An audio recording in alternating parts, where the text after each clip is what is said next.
we are here at the Self-Reliance Expo in Salt Lake City, and I'm here with Fernando Aguirre, and he just came out with a new book about an economic collapse, and I'm going to have him tell you a little bit about it. Fernando is from Argentina. Argentina, okay. But Fernando, tell me a little bit about your book and why you wrote it. The book is about how to survive an economic collapse based on my first-hand experience of it during the 2001 economic collapse in Argentina. So I explain people how it is like during those times, how the things that I've learned, what works and what doesn't to get by when times are complicated that way. Okay. And Fernando has talked about what happened with precious metals shortly after the collapse. Just relate that. What was it? The precious metals business went up 500% after the economic collapse. It's one of the few things that kept its value after the economic collapse. When the fiat currency, the paper money, loses its value, it starts dropping 50, 60%, 75% of its value. One of the few things that keeps its value is gold and silver because, well, it's not going up in price, but everything else is going down. So you see it rise in price when actually it's keeping its purchasing value. So with that gold coin or that silver coin you have, you're still buying similar of stuff, probably even more than before, because its appreciation goes up. People are going after it, so as a way of protecting their savings. So when people ask me about buying butter items, I tell them, just put the money to gold and silver, because that's one of the few things that can guarantee you'll be able to exchange for goods and services later. You'll be selling your gold coin or your silver coin for X amount of money. You check the price of that coin you have that same day because it varies all the time. So you just sell as much as you need. You get as much paper money as you need at that time. Make your purchases and keep back with your life. It's not excellent. I mean, what you and your country went through in your country, man. It's not very nice, but it's good that people understand that they shouldn't be planning on buying X item, barter item, thinking it's going to be hugely profitable in the future. Safest thing to do is put the money into a gold and silver, definitely. And I get this all the time when people say, "What you can't eat silver and gold. I'm going to buy food and I'm going to buy ammo and guns. You can't eat silver and gold."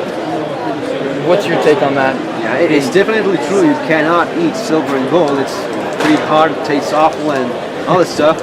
But the trick is that you can actually buy lots of stuff with silver and gold, and you've been able to do so for thousands of years. It's not going to be changing anytime soon. So even though I cannot eat silver coin, I can in fact sell it pretty easily. Even more so these days, with the market of it being so big, you can sell whatever amount you need to buy whatever goods and services you're requiring. While on the other hand, if you only, food and water, those are clearly your priorities. We're not going to be arguing about that. But don't think that food is something you'll be selling for a profit later, because everyone is going to be selling food and water later. And you're not going to be selling it cheaper than Walmart. You're not going to be selling it cheaper than the other stores, the big stores, out of your garage. You're going to be selling it for a loss.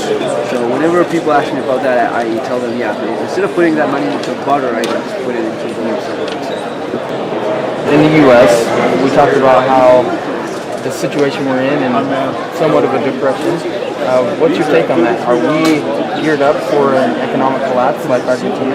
Yeah, I usually don't like to be negative about that stuff and telling people, the U.S. is going to be collapsing, because maybe it's not.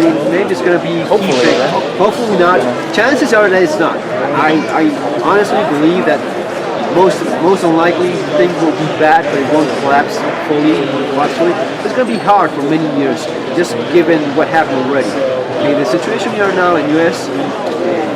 is bad enough that it's going to be taking 10 years for them to get better. So you're looking at a decade of complicated times, and it's not the end of the world. It's not the end of the world or anything like it. Everything will keep going as it's going on now. People will still have to go up jobs and stuff. You will still have to work. You're not going to be running around playing Mad Max or anything and lose stuff and all the. And people will still have to show up for their jobs and such. But it's going to be hard. And it's a good way of protecting at least a percentage of your savings. It's a way of protecting it by putting it into precious metals. Fernando, thank you. Won't take any more of your time, but please check out his book. The title of the book is The Modern Survival Manual, Surviving the Economic Collapse. You can find it at Amazon, and you can also visit my website for more information about this. What is that one? At www.themodernsurvivalist.com or www.ferfal.com, where I talk about all this stuff and also precious metals and how I've seen it being used in Argentina and how I saw the demand of it going up. People selling their family jewelry because they had no money. So many topics covered in my website and in my book as well. Thanks for your time. Take care, Jim. Thank you.